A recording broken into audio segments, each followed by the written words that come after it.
Mark. Steve. Happy second week of Epiphany. And also with you. Welcome to Ascension at Prayer. We're taking a look today at hymn number 402, The Only Son from Heaven.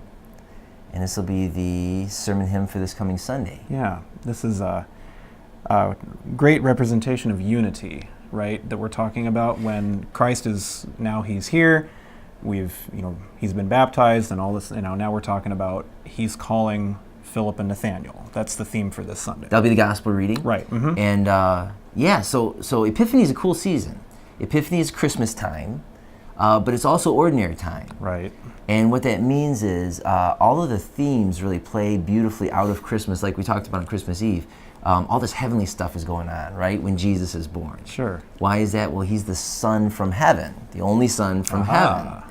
And he looks like a baby, talks like a child. He's just a regular human person, except over him the heavens are opened, and he has perfect communion with God the Father because it's his dad. Yeah.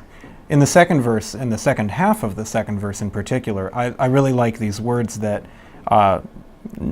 sort of summarize a little bit about exactly what this is. Grim death to vanquish for us, to open heaven before us, and bring us life again. And I think about, the ways that God calls each of us in our lives. Obviously he calls Philip and Nathaniel, but how does God call each of us to do the things that we should do for him? This bringing us life again, I think there's a connection in there.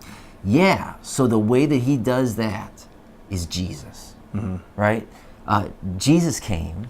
What was he doing here? Well, you see in that gospel reading, he's offering his life to Philip and Nathaniel, right? These guys, we don't know much about them at the time, but they're lounging around a town in Galilee, and Jesus comes and he's like, follow me.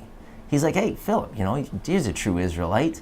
And he's, what's this guy from heaven doing? Walking around just like making friends with people and offering his life to people, sharing his life with people. It's the epistle lesson for this Sunday will be Paul talking about union with Christ. Union. And he says, don't give yourself to a prostitute because that's how you ruin your soul. Give yourself to Christ because that's how you elevate your soul and you become full of this divine life. The life of heaven is a life for you to live right now through Jesus Christ, through union with Jesus Christ. So when you count him as your Lord, as when he's in your heart as one who you love and who you are loved by, you have this heavenly life, this resilience, this friendship, this blessed way to live. There's a message of comfort in all this too, I think, not just in the hymn and in the gospel, but I think also in the psalm for this Sunday, which is Psalm 62, which I know you have a soft spot for. Yep. It's a psalm that saved my life. Yeah. But I'm not going to tell that story. Okay, that's another video.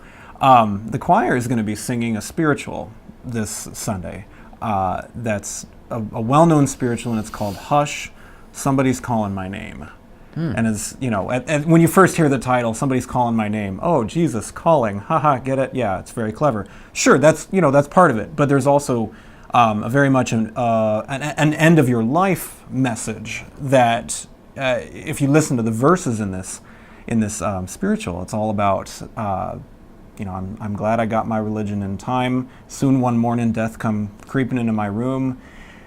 But it's not a message of being afraid. It's a message of knowing that God is calling us. So there's a little bit of a kind of a double meaning in that. I think you have a double meaning of God is calling us and providing a message of comfort. The message of comfort that I think Jesus would call us to serve him too, maybe in the same way. I think this is kind of loosely weaving itself together, and I don't know if I'm doing this quite right. But no, it's beautiful. So, the call that God has for us is to be one with him in Christ. This is something he accomplishes by his grace. Jesus came down. He's the one who does it. He's the one who calls us. Right. And so the great comfort is that, there's not traditional religion thing is, okay, if you do this, then you'll be okay. Sure, right. And the message of Christ, he's the end of all religion as such. And it's that all of this has been done for you by God. And like we were talking last week, right? It's water, it's food. It's the simple stuff. This is life. Right, It's just life that he gives us. In the sacraments on Sunday, what we gather together to have is just each other, life. And Christ in the center of all that. Christ is this collection of people and this life that we live.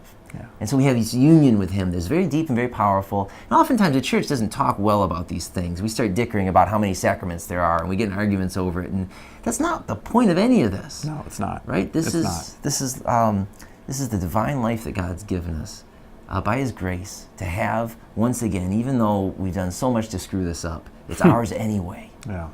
Thanks to Jesus. Thanks be to God. Yeah, that's wonderful. Good. Lord's peace. Well, we look forward to having you join us for worship. We'll be singing that hymn and a couple of other wonderful hymns talking about unity. Don't forget to subscribe to our channel. Check out the video here. We'll post a link so you can take a look and hear and see this wonderful hymn before Sunday. Yeah, we'll see you Sunday. Thanks for joining us.